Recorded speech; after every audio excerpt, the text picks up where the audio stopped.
Did you know that in 2021's Oddworld Soulstorm, that you can actually control Abe's face on the main menu screen using the triggers and right analog stick?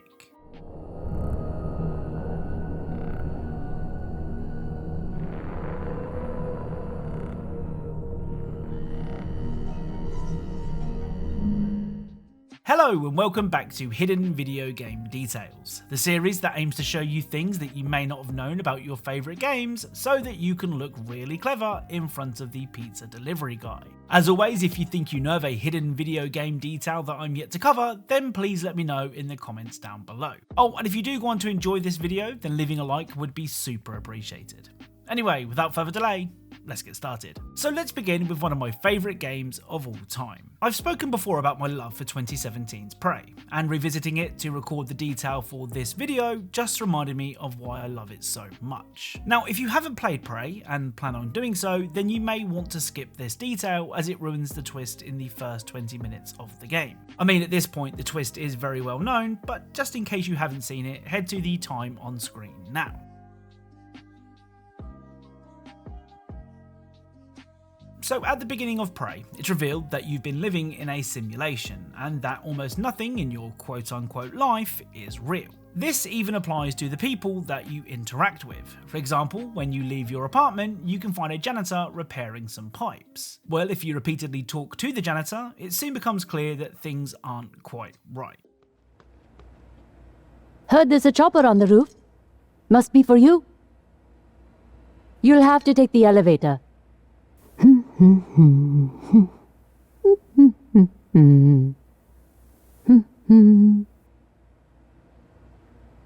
Down the hall, but you know that, I guess. Aren't you going to be late? You're supposed to keep going. You're going to get me in trouble. I can't talk to you anymore. So I love this detail because if you didn't know of the twist and tried speaking to the janitor a bunch of times, her responses would definitely start to freak you out a bit. Up next is a game that I am certain will feature in this series again. Deep Rock Galactic is a first-person shooter with an emphasis on mining. Instead of the usual enemy shooting that you find in most FPSs, you actually spend most of your time in Deep Rock bashing rocks. Now, that's not to say that there aren't threats on these unexplored planets that you're pillaging of resources, because there definitely is, but combat definitely takes a backseat to mining. Well, if all of that mining and occasional shooting is becoming a little too stressful, you can kick back at your HQ. And when I say kick back, what I actually mean is kick some barrels. If you kick these blue barrels into the launch bay, mission control won't be best pleased.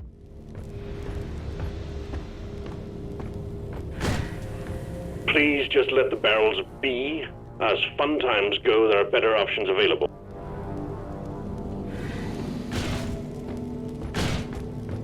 Stop it, now!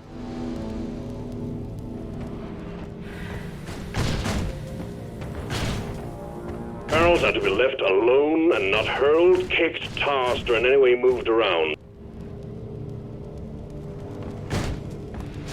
Fair warning. Any vandalizing or destruction of company property will be deducted from your pay at the end of the month.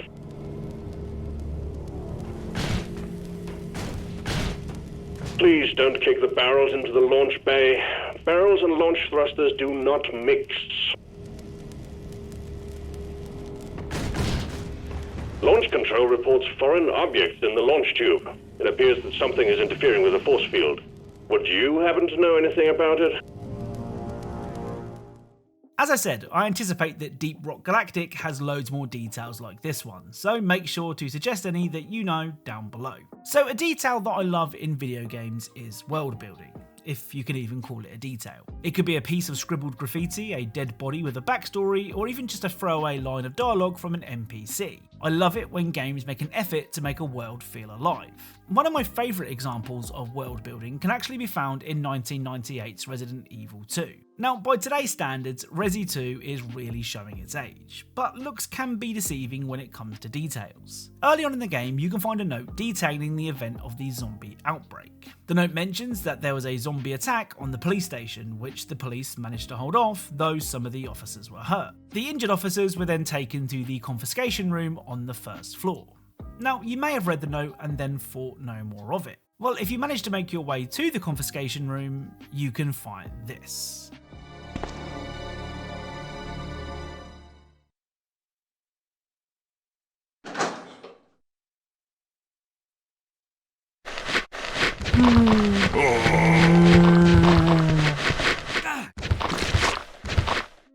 So the injured officers have now become zombies, meaning that this very small room is an absolute nightmare to navigate. Like I said, players may have forgotten the note or not even picked it up in the first place, but for the players who did remember the note, they may have known what was waiting when they opened that door. Up next is Pokemon Legends Arceus. Arceus is a long overdue overhaul of the Pokemon games. Setting you loose in a 3D open world, gone are the random encounters, replaced by the ability to sneak up on Pokemon and add them to your collection before they even know you're there. I mean, don't get me wrong, Arceus looks dated as all hell, and going from playing in handheld mode to playing on TV only makes the game look worse. But if this is the direction that the Pokemon games are going to take in the future, then Game Freak may be onto something. Anyway, the detail that I wanted to share today is much like Arceus itself. A cool idea, just a little rough around the edges. When you enter your house in Arceus, your character will do this.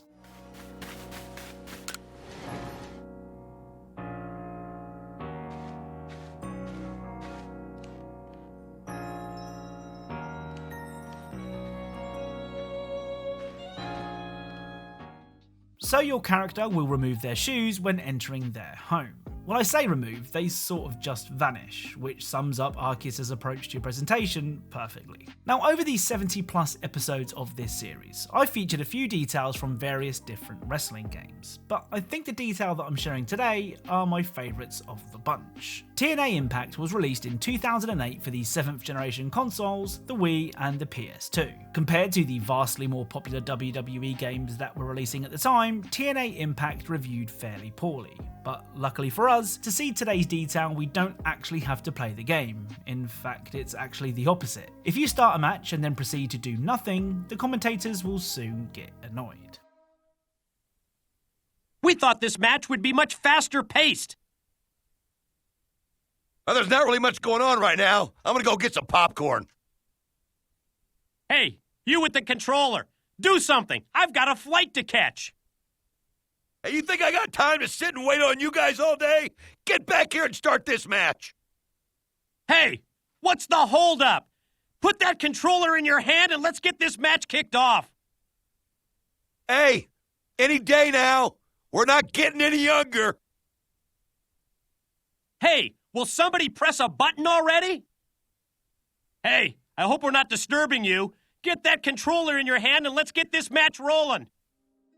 Now, I don't know about you guys, but I love a creepy detail, and something that will forever creep me out is a supposedly lifeless object looking right at me. Well, in 2002's Hitman 2, during the game's very first level, you can find a scarecrow who seems to be a fan of Agent 47.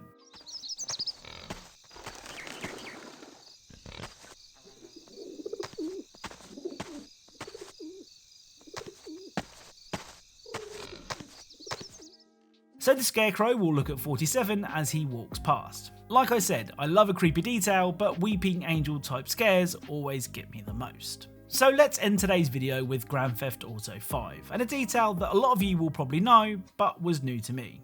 Also, it's really immature, so there's that. At this location on the map, you can find this.